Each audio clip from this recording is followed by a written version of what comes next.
Mlalelo wami, namhlanje ngikuphathela udaba losisi owayidayisa ngomzimba owahlukunyezwe omunye wamaklayenti akhe obaziwa ngosomatekisi-ke obedrayivela ePinetown neClermont. Ngane wethu udaba ludabukisa kakhulu kodwa ngicela ukubingelela kuphi nakuphi la kufunye khona lo mbuzo njengamanje. Ubingelelwa yini Mathintwa Xhosa intombi zimqamela amehlo akho abanye baqamela imathi bokwazi. Ngane wethu ngabe usuku lakho lokuqala ulangicela senze kulungile press subscribe button, share uphinde ucomment. Wenze sure ukuthi uyalike, uyakhomenta futhi emva kokulalela ivideo ukuthi ngempela uvo lakho lithini noma-ke wena yini oyizwayo yini ongayizwa kulo sisi. Usisi uthi wayidayisa ngomzimba edla ama-drugs angezwa akufihlanga lokho. Ubese esho-ke ukuthi omunye wamaklayenti akhe obejwayelile ukuthi athengiselane naye noma ubejwayele ukuthi amsize ey'ntweni asuke eshoda ngazo ngaleso sikhathi. Wafika ngemoto ehlukile ngaleyo langa, wafika wathi ucela ukuthi amphezele kuyiwa ndawana thizeni. Bayidlula indawo abajwayele ukuthi besebenzele kuyona, baye emobeni. Mefika emobeni wafika wamshaya, wathi akehleze ngapha ngakuyena. Mehleza ngakuyena wamshaya ngendlela yokuthi ayikho into ayizwayo, noma-ke wathi uyazama ukuyiphindiselela kwawukuthi uyamkinya ubhuti, uyahluleka njengoba esho ukuthi wayemkhulu ngomzimba. Wahlala phezu kwakhe, wamthatha isanda emotini, wamqonqa, wamshiya ethufile, wavaleka amehlo. Ngiyaxolisa nje ukudlala udaba lonke kodwa ngenzela ukuthi ngana wethu ube nesithombe ngoba ibuye ingazwakali kahle isound laphana. Sixolise futhi endaweni efana naleyo. Ngicela ukuthi wenze sure ukuthi-ke emva kwale video uyalike, uyakhomenta. Ngane wethu sikhulisa i-channel. Ngiyabonga kakhulu nayo ivideo ithokozele. Salele ngaphambi kokuthi sifike kuleli hora ezonisakhile ingosi yethu lasibheka khona itori ethinta abantu abafana nami nawe. Ezinye zakhona ziyadabukisa, ezinye zakhona ibabuhlungu, ezinye zakhona siyabuya sizokhala zesikhale inyembezi enjabulo. Isikhona isombululo nesolution kuyona. Mdu phuma kwenhlangano i-organization ibizwa ngethuleleni. Mdu sekubingelela mfana khona sikwabukele kukhosi. Usazi ngabingelela nakuthi ibohlele bele emakhaya. Namhlanje siphethe istory esidabukisayo. Ukunika isithombe umlaleli. Hey, bafethu kunzima. Sengizoba nasegate ngithi ngiyangena lapha negate nendle ogcwele ngayo. Ngiyalazi ukuthi abesenza last week labantu bazibezindlu basemlazi naba la esangweni. Kodwa ke sibe siba attend. Namhlanje sizokhuluma ngodaba lobuhlungu i-GBV. I-GBV South Africa kunokuthi ipheli iyaqhubeka. Sinosisi la, usisi walinyazwa umuntu wesilisa obedriver amatekisi lapha eClermont. Asuka eClermont ePinetown. Engathi ke wamshaya ngesando emobeni. Wamshawaza ngikhipha amehlo wamshintsha umbulele ehlathini. So udaba lakho lobuhlungu ngoba namaphoyisa abengamsiza umsola yamazi ukuthi akazambophe. Up until now ngisho counseling baze ngisho bathile ngisho counseling.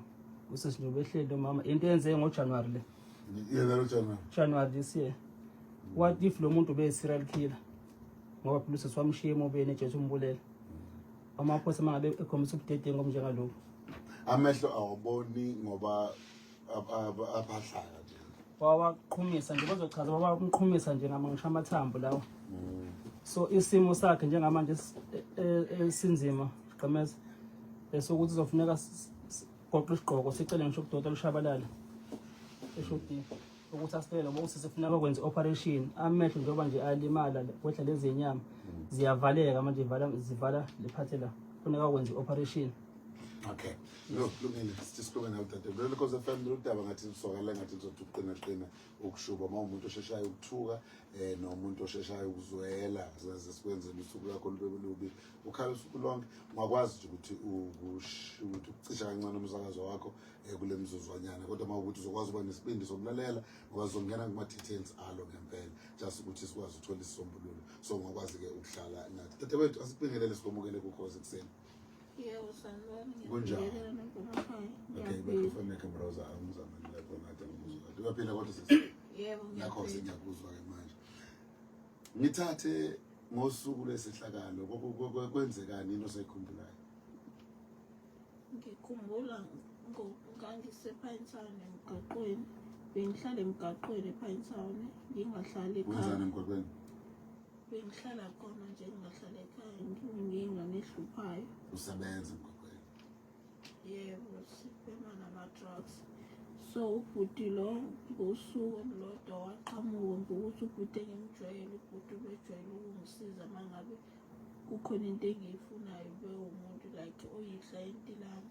So nami ngingathuki uma ngabe eqhamuka ngithe ngithi ngiyajika ekhoneni uma ngabe ungena ku-freeway eThekwini ngibona imoto ipakile imhlophe engayijwayele angajwayele futhi ukufika ngayo angiqhwebe ngihambe ngekuyena uma ngimbuza ngithi ufunani athi mina acela ukuthi ngimphelezele khona la efuna ukuya khona ngokuthi nami ngumuntu engenankinga naye ngimjwayele athi uzongipha imali ngingene emotweni sihambe mesihamba singayi la sijwayele ukuya khona umgaqo sikuthatha okunye umgaqo uma ngabe ungathi uye-Hillcrest sihambe njalo ngo-Hillcrest sihambe njalo ngibuza ukuthi siyaphi athi mina ngingakhathazeki asalandi ngithi cha sihambe ithe uma ngabe ifika ngasepholophone engathi uya ngasentshongweni ngimbuze ngithi kanti siyaphi mina angiye emobeni ngoba laphaya kujwayele ukutholakala abantu befile athi mina awukusukela nini ungibuza lowo mbuzo usuyangisaba yini Okay, ngicela ukubamba lapho ngadini. Ngenkathi useyiclient lakhe benijwayele ukuthi uma nisuka lapha ku-pick up khona niye kwakhe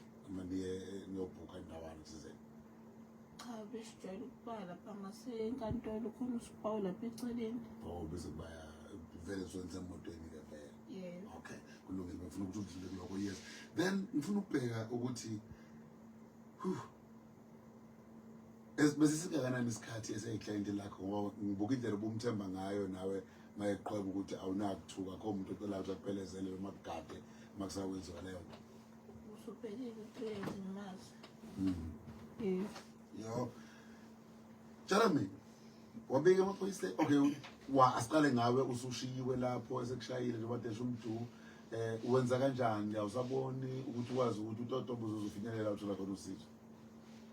yebo so ngathi mase sengene emobeni-ke wavula isicabha wathi angihle emotweni ngize ngala ngakuyena uma ngehla ngize ngala ngakuyena aqale angishaya ngibona ukuthi uyangishaya nami ngizama And akayenzi lento lejwayele ukuthi iyenzeke.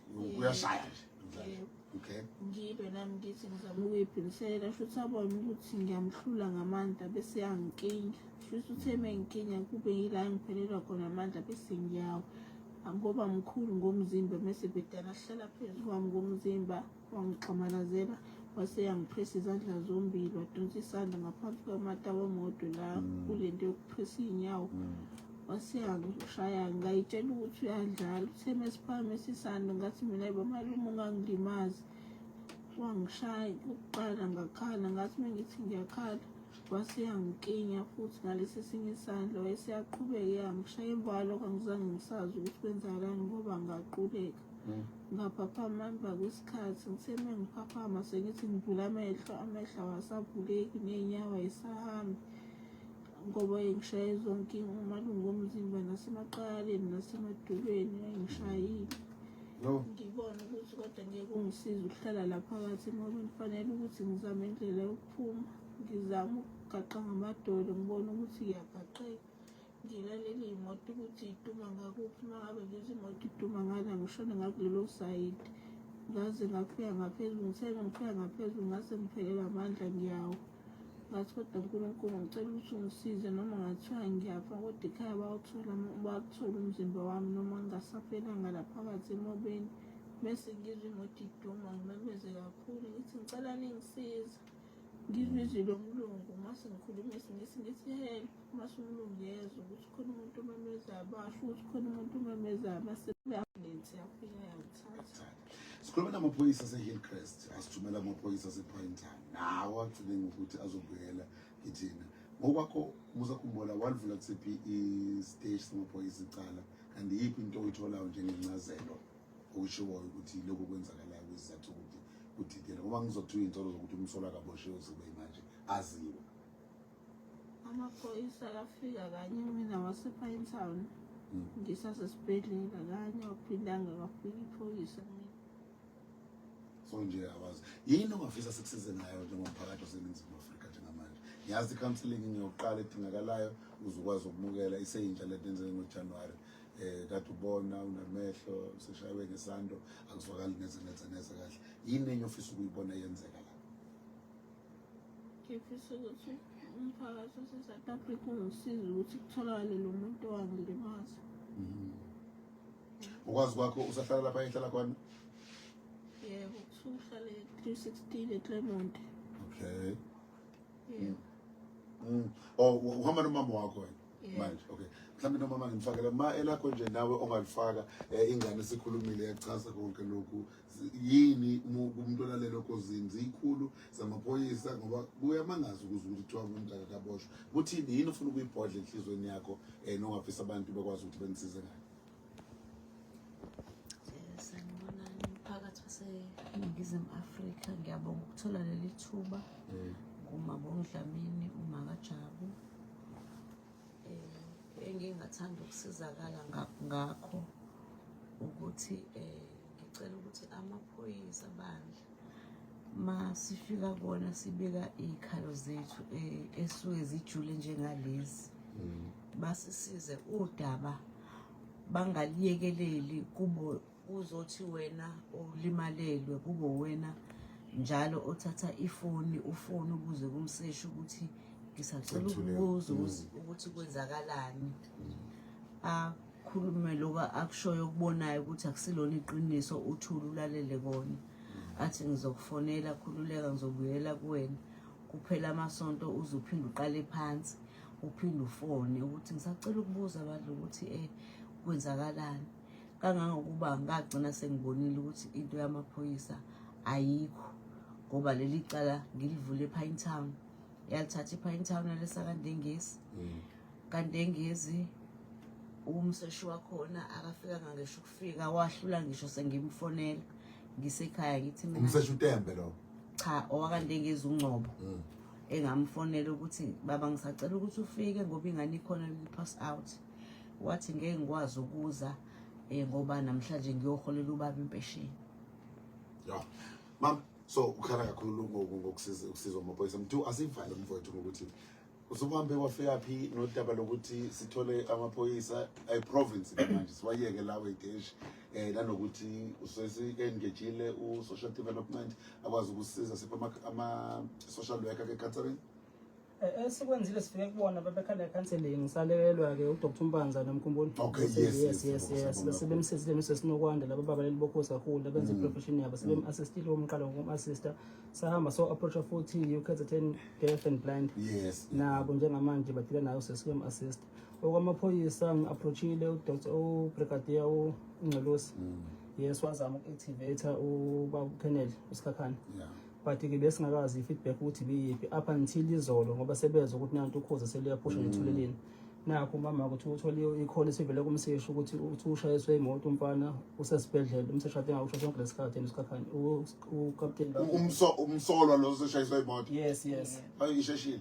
Okay. Bathi ke umseshi ngazi ukuthi usemtholile ke manje useboshiwe kodwa kade ngaba sonke lesikhathi umseshi ubemazi umfana engambophi. Alright, no it's fine asilindeleni ukuze ukuthi bazothini. Mntu wena udabulazi kangcono yini ocabanga ukuthi umphakathi ngiyazi umama bahluleka ukuchaza kabanzi yini ayidingayo kakhulu lo mndeni? Awudinga nje i-support ne-training kakhulu ne-operation yokuthi umuntu bengasabona akwazi ukuthi azenzele izinto nokuthi ayokwenza i-operation esibhedlela ngoba inyama lezi wamshaya amathambo la ngesandla aqhuma ehla so ke manje ayavaleka amehlo. So sitheke nathi ukumnika i-support asilethe uphakamana umuntu osodlule kulesi simo azokwazi ukumcomfort. Yes ngoba thina singakhuluma kade sikhuluma into yabo engekho enxelweni zethu so kuphakamana khona yamcomfort naye. Alright. Indaba enzora lesishaka lolunye sabankulu kumuntu shi inombolo futhi. uNkulunkulu 06 77893082 kodwa qala bangangifoneli khona uhluphizo uphakamana umoya wami namhlanje nje uthi uzofuna inyama yabo.